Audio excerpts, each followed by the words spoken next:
नमस्कार दोस्तों, पीएलटिक्स में आपका बहुत बहुत स्वागत है। दोस्तों, आज के इस क्लास में यूपिट प्लस सी एजीटीए 2024 के लिए पशुपालन के क्वेश्चंस की क्लास को लेकर आया हूँ और इस क्लास में पशुपालन के 40 महत्वपूर्ण क्वेश्चंस को सॉल्व करेंगे, जो कि आपकी परीक्षा के दृष्टिकोण से बहुत ही महत्वपूर्ण साबित होंगे। दोस्तों, इस चैनल के माध्यम से आपको निःशुल्क क्लासेस प्रोवाइड की जा रही हैं। दोस्तों, यदि आप हमारे चैनल पर नए हैं तो चैनल को सब्सक्राइब कीजिए, लाइक कीजिए, शेयर कीजिए।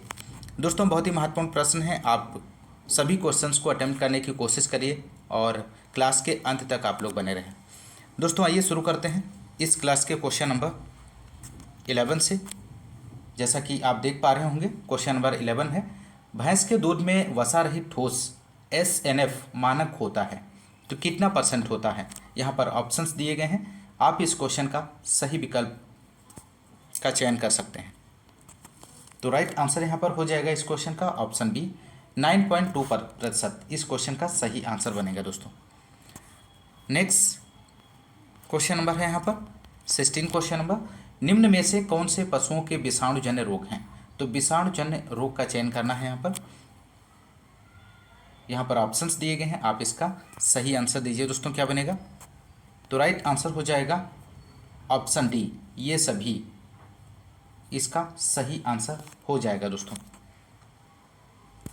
नेक्स्ट क्वेश्चन नंबर यहाँ पर आपको फिल करना है, बकरी जैसी प्रतीत होने वाली भारत की सबसे ऊंची भेड़ की नस्ल आपको बताना है। दोस्तों, यहाँ पर तो इसका राइट आंसर दीजिए आप लोग, क्या बनेगा, तो राइट आंसर ऑप्शन सी हो जाएगा, नेल्लोर इस क्वेश्चन का सही जवाब बनेगा। नेल्लोर भेड़ की प्रजाति है जो बकरी जैसी प्रतीत होने वाली भारत की सबसे ऊंची भेड़ की नस्ल है। क्वेश्चन नंबर 31 है, करन स्विस गाय की प्रजाति किसके बीच का क्रॉस है। तो यहाँ पर आपको बताना है, तो राइट आंसर हो जाएगा साहिवाल इंटू ब्राउन स्विस इस क्वेश्चन का सही आंसर हो जाएगा। दोस्तों, नेक्स्ट क्वेश्चन है क्वेश्चन नंबर 35, गाय का गर्भकाल होता है तो यहाँ पर गेस्टेशन पीरियड ऑफ काऊ आपको बताना है। तो राइट आंसर ऑप्शन ए हो जाएगा, 283 से 285 दिन का होता है। दोस्तों, भैंस का गर्भकाल की बात करें तो 310 दिन का होता है। अगला क्वेश्चन नंबर यहाँ पर है, निम्न में से कौन सा सही सुमेलित नहीं है। दिए गए ऑप्शंस में से आपको सही विकल्प का चयन करना है। तो यहाँ पर राइट आंसर क्या बनेगा। दोस्तों, ऑप्शन डी राइट आंसर हो जाएगा। एंथ्रेक्स की बात करें तो एंथ्रेक्स जीवाणु के द्वारा जीवाणु रोग है और यहाँ पर रिंडरपेस्ट विषाणु रोग है और लीवर फ्लूक अंतः परजीवी है। लेकिन ऑप्शन डी जो है यहाँ पर इसका सुमेलित सही नहीं दिया गया है, क्योंकि दुग्ध जोर कैल्शियम की कमी से होता है, यहाँ पर विटामिन ए की कमी से दिया गया है, तो इसीलिए ऑप्शन डी इसका सुमेलित नहीं है। दोस्तों, ध्यान रखिएगा। अगला क्वेश्चन नंबर 75, जली भैंस में गुणसूत्रों की संख्या होती है, कितनी होती है, मोस्ट इंपॉर्टेंट प्रश्न है। दोस्तों, तो 75 का आंसर दीजिए। तो राइट आंसर हो जाएगा ऑप्शन बी, 50 गुणसूत्रों की संख्या 50 होती है। गाय में क्रोमोसोम की संख्या की बात करें तो 60 होती है गाय में, और जली भैंस में गुणसूत्रों की संख्या 54 होती है। और यदि हम बात करें बकरी में कितनी होती है, बकरी में गुणसूत्र संख्या 60 हो जाएगा, और भेड़ में गुणसूत्र संख्या कितनी हो जाएगी, 54, और मुर्गी में कितनी होगी, मुर्गी में 39। आप लोग ध्यान रखिएगा, तो महत्वपूर्ण प्रश्न है। अगला क्वेश्चन नंबर 77, पनीर में नमी की मात्रा किससे कम नहीं होनी चाहिए। तो यहाँ पर ऑप्शंस दिए गए हैं, आप सही विकल्प का चयन कर सकते हैं। तो राइट आंसर ऑप्शन ए हो जाएगा, 70%। पनीर में नमी की मात्रा 70% से कम नहीं होना चाहिए। पनीर में वसा की मात्रा की बात करें तो 25% वसा, और प्रोटीन की बात करें तो 25% प्रोटीन पाया जाता है। नेक्स्ट क्वेश्चन नंबर, टोडा प्रजाति है, टोडा प्रजाति आपको बताना है किसकी है। ऑप्शन ए दिया गया है गाय की, ऑप्शन बी है भेड़ की, भैंस की, ऑप्शन डी है बकरी की। तो क्वेश्चन नंबर 81 का आंसर दीजिए। तो राइट आंसर ऑप्शन सी हो जाएगा, भैंस की। भैंस की प्रजातियाँ, भैंस की प्रजातियों की बात करें तो टोंडा, भदावरी, मुर्रा, जफराबादी ये और सूरती, मेहसाना, ये सभी जो हैं भैंस की प्रजातियां हैं। ध्यान रखिएगा। अगला क्वेश्चन, क्वेश्चन नंबर 82 है, जमुना पारी का मूल निवास है। तो जमुना पारी का मूल निवास आपको बताना है। तो 82 का यहाँ पर आंसर ऑप्शन सी हो जाएगा, उत्तर प्रदेश। जमुना पारी बकरी का जन्म स्थान उत्तर प्रदेश का इटावा जिला है और बकरी द्विदेशी होती है और इसे मीट और दुग्ध के उद्देश्य से पाला जाता है दोस्तों, ध्यान रखिएगा। क्वेश्चन नंबर अगला है, गाय की राठी नस्ल सामान्यतः पाई जाती है, कहाँ पर पाई जाती है? हरियाणा राज्य में, बिहार राज्य में, राजस्थान राज्य में, पंजाब राज्य में। तो यहाँ पर 103 का जो आंसर होगा दोस्तों, आप लोग दीजिए इसका आंसर क्या बनेगा। तो राइट आंसर ऑप्शन सी हो जाएगा, राजस्थान में पाई जाती है। राठी राठी राजस्थान के डिस्ट्रिक्ट अलवर में पाई जाती है। और अगर हम बात करें ओंगोल की, तो ओंगोल जो है गुंटूर डिस्ट्रिक्ट ऑफ आंध्र प्रदेश के डिस्ट्रिक्ट गुंटूर में पाई जाती है, ध्यान रखिएगा। नेक्स्ट क्वेश्चन, क्वेश्चन नंबर, खीस यहाँ पर आपको फिल करना है, का प्रचुर स्रोत है, किसका प्रचुर स्रोत है दोस्तों? क्वेश्चन नंबर 118 का आंसर दीजिए आप लोग। तो यहाँ पर राइट आंसर ऑप्शन बी हो जाएगा, प्रोटीन का। खीस प्रोटीन का प्रचुर स्रोत है और खीस में कार्बोहाइड्रेट, प्रोटीन और एंटीबॉडी की अधिकता होती है और वसा की कमी पाई जाती है। नेक्स्ट क्वेश्चन नंबर, यहाँ पर बकरी की वयस्क मादा को जाना जाता है, किस नाम से जाना जाता है? यहाँ पर ऑप्शंस दिए गए हैं, महत्वपूर्ण प्रश्न है। तो इसका राइट आंसर हो जाएगा ऑप्शन बी, डो के नाम से जाना जाता है। और यहाँ पर एक तरफ एनिमल दिया गया है, यहाँ पर एनिमल कैटल है। कैटल के मेल को बुल के नाम से जाना जाता है, फीमेल को काऊ और यंग को काफ। और गोट के मेल को बक और फीमेल को डो और यंग को किड के नाम से जाना जाता है। और सीप के मेल को राम और फीमेल को ईव या डैम और यंग को लैम बोला जाता है। और पिग के मेल को बोर और फीमेल को शो और यंग को पिगलेट। तो महत्वपूर्ण जानकारी है, आप लोग ध्यान रखिएगा। नेक्स्ट क्वेश्चन की तरफ बढ़ते हैं, डॉक्टर बी कुरियन किस क्षेत्र से संबंधित हैं? तो यहाँ पर आपको इस क्वेश्चन का राइट आंसर देना है। तो राइट आंसर हो जाएगा ऑप्शन बी, डेयरी दुग्ध उत्पादन से संबंधित है। क्वेश्चन नंबर नेक्स्ट, मुंहपका खुरपका रोग किसके द्वारा होता है? तो यहाँ पर आपको राइट आंसर का जवाब देना है। तो इसका राइट आंसर ऑप्शन ए हो जाएगा, विषाणु के द्वारा होता है दोस्तों। विषाणु जनित रोग की बात करें तो खुरपका, मुंहपका, चेचक, पशु प्लेग, ये सभी जो है विषाणु जनित रोग हैं। जीवाणु जनित रोग की बात करें तो थैलेला, क्षय रोग, गिल्टी रोग, गला घोटू। और कवक जनित रोग की बात करें तो दाद, ब्रूडर निमोनिया। और प्रोटोजोआ जनित रोग मलेरिया, किलनी ज्वार और लाल अतिसार। तो ध्यान रखिएगा, महत्वपूर्ण प्रश्न है। क्वेश्चन नंबर नेक्स्ट, भैंस का दूध किसका अच्छा स्रोत होता है? तो यहाँ पर राइट आंसर ऑप्शन डी हो जाएगा, कैल्शियम और फास्फोरस का। क्वेश्चन नंबर नेक्स्ट, ओगोल किसकी एक किस्म है, नस्ल है, आपको बताना है। ओगोल इज ए ब्रीड ऑफ, तो काऊ की है, बफेलो की है, गोट की है और कैमल की है। तो यहाँ पर आंसर आप लोग दीजिए दोस्तों, क्या बनेगा? तो राइट आंसर यहाँ पर हो जाएगा क्वेश्चन नंबर 33 का ऑप्शन ए हो जाएगा, काऊ की है। नेक्स्ट क्वेश्चन, क्वेश्चन नंबर 34 है, मिल्क शुगर इज, दुग्ध शर्करा, आपको यहाँ पर बताना है। ऑप्शन ए है लैक्टोज, ऑप्शन बी है माल्टोज, ऑप्शन सी है फ्रक्टोज, ऑप्शन डी है सुक्रोज। तो यहाँ पर क्वेश्चन नंबर 34 का आंसर आप लोग दीजिए। तो राइट आंसर हो जाएगा ऑप्शन ए, लैक्टोज। दूध में लैक्टोज शर्करा पाई जाती है और अंकुरित बीज में माल्टोज शर्करा पाई जाती है दोस्तों। और फल में फ्रक्टोज शर्करा और गन्ने में सुक्रोज शर्करा पाई जाती है। तो आप लोग ध्यान रखिएगा।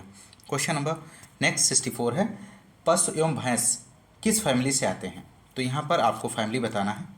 तो 64 का यहाँ पर जो राइट आंसर होगा दोस्तों, ऑप्शन डी राइट आंसर हो जाएगा, इनमें से कोई नहीं। इस क्वेश्चन का सही आंसर बनेगा दोस्तों।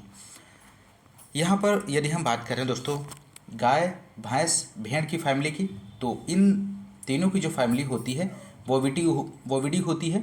और बकरी की फैमिली भी बोविडी होती है। लेकिन यहाँ पर सूअर की फैमिली की बात करें तो स्यूडी है, ऊँट की कैमेलिडी है। तो ध्यान रखिएगा, महत्वपूर्ण जानकारी है। नेक्स्ट क्वेश्चन, क्वेश्चन नंबर अगला है, खीस कोलेस्ट्रम पिलाना किसके लिए आवश्यक है? तो यहाँ पर आंसर आपको देना है क्वेश्चन नंबर 95 का। तो आंसर क्या बनेगा दोस्तों, आप लोग इसका आंसर दीजिए। तो राइट आंसर ऑप्शन डी हो जाएगा। ये सभी प्रोटीन बढ़ाने के लिए, पाचन को सरल करने के लिए और रोग प्रतिरोधकता के लिए। नेक्स्ट क्वेश्चन नंबर यहाँ पर, पशु प्लेग किसका दूसरा नाम है? तो पशु प्लेग का दूसरा नाम आपको बताना है। ऑप्शन ए है एंथ्रेक्स, ऑप्शन बी है रिंडरपेस्ट, ऑप्शन सी है मास्टाइटिस और काउपॉक्स। तो आप लोग आंसर दीजिए 96 का। तो राइट आंसर हो जाएगा यहाँ पर ऑप्शन बी रिंडरपेस्ट। पशु प्लेग का दूसरा नाम रिंडरपेस्ट है, और चेचक का पॉक्स है, और गिल्टी रोग का एंथ्रेक्स, और थनैला का दूसरा नाम मास्टाइटिस है, और क्षय रोग का ट्यूबरक्लोसिस। नेक्स्ट, गाय से भ्रूण का निष्कासन कहलाता है। Impulsion of foetus from cow is known as. तो यहाँ पर आपको आंसर देना है दोस्तों, महत्वपूर्ण क्वेश्चन है। तो इसका राइट आंसर ऑप्शन ए हो जाएगा, काल्विंग कहलाता है। यहाँ पर गाय में भ्रूण का निष्कासन काल्विंग, और भैंस में भ्रूण का निष्कासन काल्विंग के नाम से जाना जाता है, और बकरी में किडिंग, और भेड़ में लैम्बिंग, और सुअर में फारोविंग, और मुर्गी में हैचिंग। तो महत्वपूर्ण जानकारी है, ध्यान रखिएगा। अगला क्वेश्चन, क्वेश्चन नंबर नेक्स्ट, भेड़ का औसत जीवन काल कितना होता है? क्वेश्चन नंबर 11 का आंसर दीजिए आप लोग। तो यहाँ पर राइट आंसर ऑप्शन बी हो जाएगा, 10 से 12 वर्ष। भेड़ का औसत जीवन काल की बात करें तो 10 से 12 वर्ष होता है, और भेड़ का गर्भकाल 150 दिन का होता है। इस बात को भी आप लोग ध्यान रखिएगा। नेक्स्ट क्वेश्चन नंबर, बकरी के दूध में वसा का औसत प्रतिशत होता है। तो कितने परसेंट वसा पाई जाती है बकरी के दूध में, आपको बताना है। तो यहाँ पर क्वेश्चन नंबर 13 का जो आंसर होगा ऑप्शन सी हो जाएगा, 4 से 5%। इस क्वेश्चन का सही आंसर बनेगा। बकरी में वसा 4 से 5% पाई जाती है। प्रोटीन की बात करें तो 3.5%, लैक्टोज 4.6%। ध्यान रखिएगा। नेक्स्ट क्वेश्चन नंबर, गाय के दूध में प्रोटीन की मात्रा होती है, कितने परसेंट होती है? यहाँ पर प्रोटीन पूछा गया है, तो आप लोग आंसर दीजिए। इसका आंसर क्या बनेगा? तो राइट आंसर ऑप्शन सी हो जाएगा, 4%। गाय में प्रोटीन की मात्रा की बात करें तो 3.58% पाया जाता है, जबकि भैंस में 3.60% पाया जाता है। तो यहाँ पर ऑप्शन सी इसका राइट जवाब बनेगा। नेक्स्ट क्वेश्चन नंबर 24 है, भैंस का प्रथम परखनली शिशु कहाँ तैयार किया गया? तो यहाँ पर राइट आंसर ऑप्शन बी हो जाएगा, करनाल। भैंस का प्रथम परखनली शिशु national dairy research institute Karnal, Haryana के वैज्ञानिकों द्वारा 1990 में किया गया है दोस्तों, तैयार किया गया है। आप लोग ध्यान रखिएगा। Next question, question number next है, पशुओं में एटेविज्म किस से संबंधित है? एटेविज्म आपको यहाँ पर बताना है। इसका सही आंसर क्या बनेगा?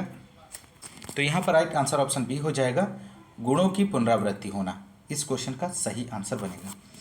जीवों में कभी कभी अकस्मात कोई ऐसा लक्षण विकसित हो जाता है जो वर्तमान जाति लक्षण न होकर निम्न वर्गीय पूर्वज जाति का होता है, और फिर अचानक किसी जीव में उभर आता है।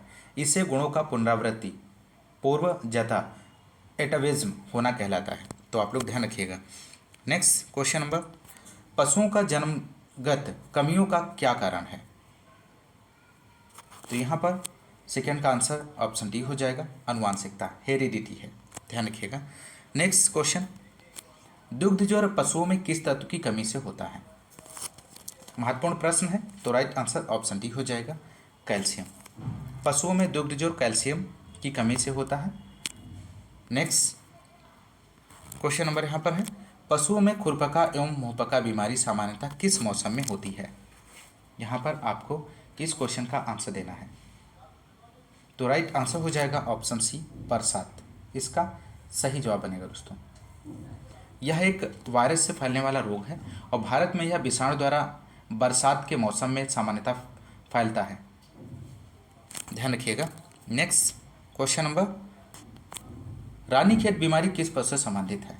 तो आपको यहाँ पर बताना है रानीखेत बीमारी किस पशु से संबंधित है। तो राइट आंसर हो जाएगा ऑप्शन डी, मुर्गी से। नेक्स्ट,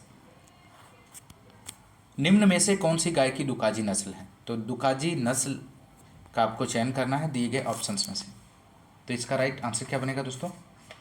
तो यहाँ पर राइट आंसर हो जाएगा ऑप्शन बी, हरियाणा, इसका सही जवाब हो जाएगा।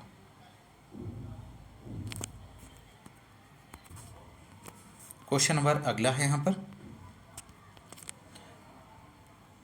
पिन्नू इनमें से किन जातियों के बीच का संकरण है? मोस्ट इंपोर्टेंट प्रश्न है। तो इस क्वेश्चन का आंसर आप लोग दीजिए, क्या बनेगा? तो राइट आंसर हो जाएगा याक एवं गाय, इसका सही जवाब बनेगा दोस्तों। नेक्स्ट क्वेश्चन नंबर, कैप्रोइक अम्ल निम्न में से किसके दूध में पाया जाता है? तो कैप्रोइक अम्ल आपको बताना है किसके दूध में पाया जाता है, भेड़, याक, बकरी। तो आप इसका आंसर दीजिए। तो राइट आंसर हो जाएगा ऑप्शन सी, बकरी। कैप्रोइक अम्ल बकरी के दूध में पाया जाता है और यह गाय और भैंस के दूध में भी अल्प मात्रा में पाया जाता है। यह एक असंतृप्त वसा है जो जल में अल्प घुलनशील है। यह नारियल के तेल और पॉम ऑयल में भी पाया जाता है, इस बात को भी ध्यान रखिएगा। नेक्स्ट क्वेश्चन नंबर नेक्स्ट है क्वेश्चन नंबर अगला, केंद्रीय भेड़ एवं ऊन अनुसंधान संस्थान कहाँ स्थित है? तो क्वेश्चन नंबर 120 का आंसर दीजिए। तो राइट आंसर हो जाएगा अंबिकानगर। केंद्रीय भेड़ एवं ऊन अनुसंधान संस्थान अंबिकानगर राजस्थान में स्थित है, जिसकी स्थापना की बात करें तो 1962 में की गई थी। National bureau of animal genetic resources Karnal में, भारतीय पशु चिकित्सा अनुसंधान संस्थान बरेली और Indian agriculture research institute Pusa में है। नेक्स्ट, नमस्कार दोस्तों, पीएलटिक्स में आपका बहुत बहुत स्वागत है। दोस्तों आज के इस क्लास में यूपिट प्लस सी एजीटीए 2024 के लिए पशुपालन के क्वेश्चंस की क्लास को लेकर आया हूँ और इस क्लास में पशुपालन के 40 महत्वपूर्ण क्वेश्चंस को सॉल्व करेंगे, जो कि आपकी परीक्षा के दृष्टिकोण से बहुत ही महत्वपूर्ण साबित होंगे। दोस्तों इस चैनल के माध्यम से आपको निःशुल्क क्लासेस प्रोवाइड की जा रही हैं। दोस्तों यदि आप हमारे चैनल पर नए हैं तो चैनल को सब्सक्राइब कीजिए, लाइक कीजिए, शेयर कीजिए। दोस्तों बहुत ही महत्वपूर्ण प्रश्न है, आप सभी क्वेश्चंस को अटेम्प्ट करने की कोशिश करिए और क्लास के अंत तक आप लोग बने रहें। दोस्तों आइए शुरू करते हैं इस क्लास के क्वेश्चन नंबर 11 से। जैसा कि आप देख पा रहे होंगे क्वेश्चन नंबर 11 है, भैंस के दूध में वसा रहित ठोस SNF मानक होता है तो कितना % होता है? यहाँ पर ऑप्शंस दिए गए हैं, आप इस क्वेश्चन का सही विकल्प का चयन कर सकते हैं। तो राइट आंसर यहाँ पर हो जाएगा इस क्वेश्चन का ऑप्शन बी, 9.2%। इस क्वेश्चन का सही आंसर बनेगा दोस्तों। नेक्स्ट क्वेश्चन नंबर है यहाँ पर 16 क्वेश्चन नंबर, निम्न में से कौन से पशुओं के विषाणुजन्य रोग हैं? तो विषाणुजन्य रोग का चयन करना है। यहाँ पर ऑप्शंस दिए गए हैं, आप इसका सही आंसर दीजिए दोस्तों, क्या बनेगा? तो राइट आंसर हो जाएगा ऑप्शन डी, ये सभी, इसका सही आंसर हो जाएगा दोस्तों। नेक्स्ट क्वेश्चन नंबर, यहाँ पर आपको फिल करना है, बकरी जैसी प्रतीत होने वाली भारत की सबसे ऊंची भेड़ की नस्ल आपको बताना है दोस्तों यहाँ पर। तो इसका राइट आंसर दीजिए आप लोग, क्या बनेगा? तो राइट आंसर ऑप्शन सी हो जाएगा, नेल्लोर। इस क्वेश्चन का सही जवाब बनेगा। नेल्लोर भेड़ की प्रजाति है जो बकरी जैसी प्रतीत होने वाली भारत की सबसे ऊंची भेड़ की नस्ल है।